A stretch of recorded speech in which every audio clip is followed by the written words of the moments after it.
Shalom, selamat sore Bapak Ibu, Saudara, serta seluruh jemaat Tuhan yang saya kasihi dalam nama Yesus Kristus. Terima kasih atas waktu dan kesempatan yang diberikan kepada saya pada sore hari ini. Pada sore hari ini saya beri tema, jadilah kuat dalam Kristus. Kita lihat 2 Timotius pasal 2 ayat yang pertama sampai yang ke-7. Sebab itu, hai anakku, jadilah kuat oleh kasih karunia dalam Kristus Yesus. Apa yang telah engkau dengar daripadaku di depan banyak saksi, percayalah itu kepada orang-orang yang dapat dipercayai, yang juga cakap mengajar orang lain. Ikutlah menderita sebagai seorang prajurit yang baik dari Kristus Yesus, seorang prajurit yang sedang berjuang, tidak memusingkan dirinya dengan soal-soal penghidupannya, supaya dengan demikian ia berkenan kepada komandannya. Seorang olahragawan hanya dapat memperoleh mahkota sebagai juara apabila ia bertanding menurut peraturan-peraturan olahraga. Seorang petani yang bekerja keras haruslah yang pertama menikmati hasil usahanya. Perhatikanlah apa yang kukatakan. Tuhan akan memberikan kepadamu pengertian dalam segala sesuatu. Nah, Bapak Ibu Saudara, kita tahu sekarang dunia ini semakin rumit, makin sulit untuk kita hadapi, semakin berat. Karena situasi pada saat ini membuat orang berputus asa. Bagaimana kita bisa menjadi kuat secara rohani?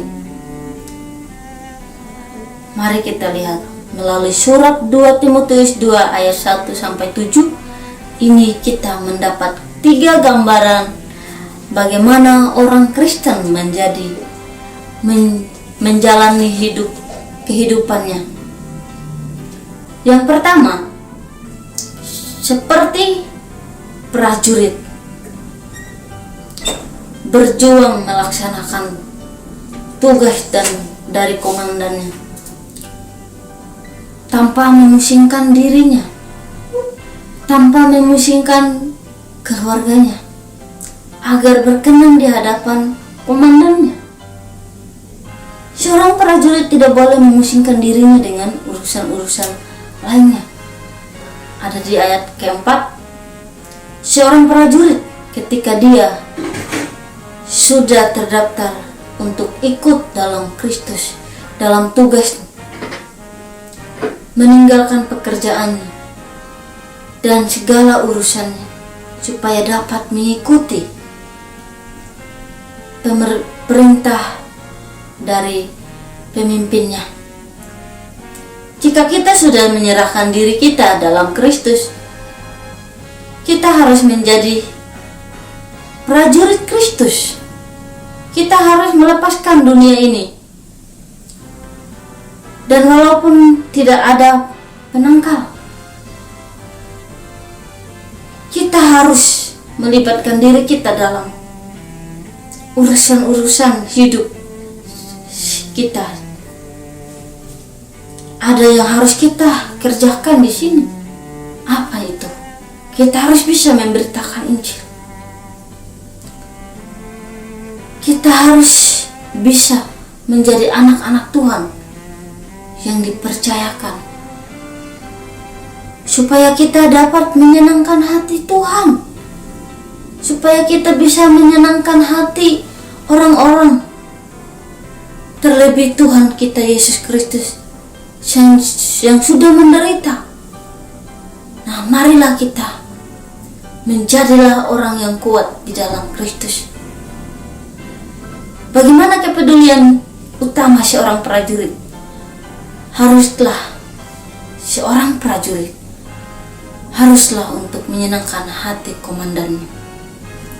Demikian pula kepedulian utama seorang Kristen atau kita orang percaya. Kita harus menyenangkan hati Yesus Kristus supaya kita terbukti layak menjadi prajuritnya.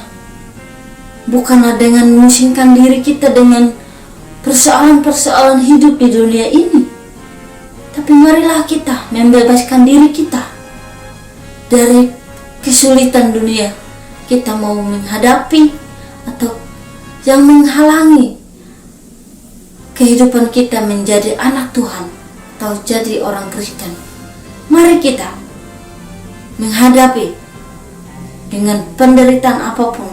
Kita menghadapi tantangan, kita mau memberitakan Injil agar kita menjadi anak-anak Tuhan yang menjadi kuat di dalam Kristus Yesus. Gambaran kedua, seorang pengikut Kristus yang kuat seperti olahragawan. Seorang olahragawan bisa mencapai hasil yang baik kalau mau berlatih dengan disiplin dan memperhatikan aturan mainnya. Timotius harus memperhatikan seorang olahragawan hanya dapat memperoleh mahkota sebagai juara apabila ia bertanding menurut peraturan olahraga. Bagaimana kita juga bisa berjuang supaya kita mendapatkan hasil yang baik? Kita bisa mendapatkan, kita tidak mengharapkan hadiah, tapi kita mau jadi anak-anak Tuhan. Kita tekun membaca Alkitab, kita tekun merenungkan firman Tuhan, bisa kita lawan, kita mendapatkan hadiah yang kekal, yaitu hidup kekal.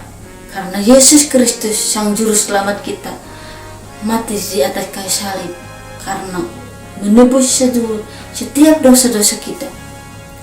Yang poin yang ketiga, seorang pengikut Kristus yang kuat juga digambarkan seperti seorang petani.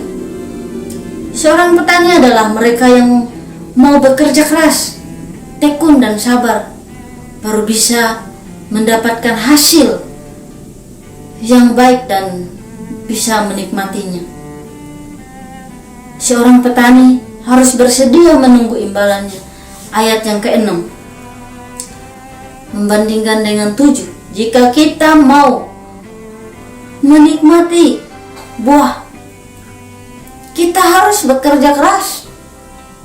Jika kita mau memperoleh hadiah dan kita harus bekerja keras lebih dahulu, seperti yang dilakukan petani dengan rajin dan sabar. Begitu juga kita dalam kehidupan kita. Sebelum menikmati buah, kita harus melakukan kehendak Allah. Sebelum menerima hal-hal yang dijanjikan, yang menjadi alasan kita perlu bersabar. Dalam Ibrani 10 ayat 36, di situ lebih lanjut, Rasul Paulus mempercayakan hal yang telah dia katakan untuk Timotius. Perhatikan dan menyatakan keinginan dan harapannya mengenai dia. Perhatikan apa yang kukatakan.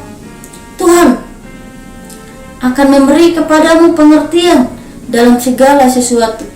Ayat yang ke-7. Di sini ilustrasinya. Yang pertama, Paulus menasihati Timotius supaya mempertimbangkan hal-hal yang telah dia peringatkan kepadanya. Timotius harus diingatkan supaya menggunakan kemampuannya dalam mencerna hal-hal yang dari Allah saja.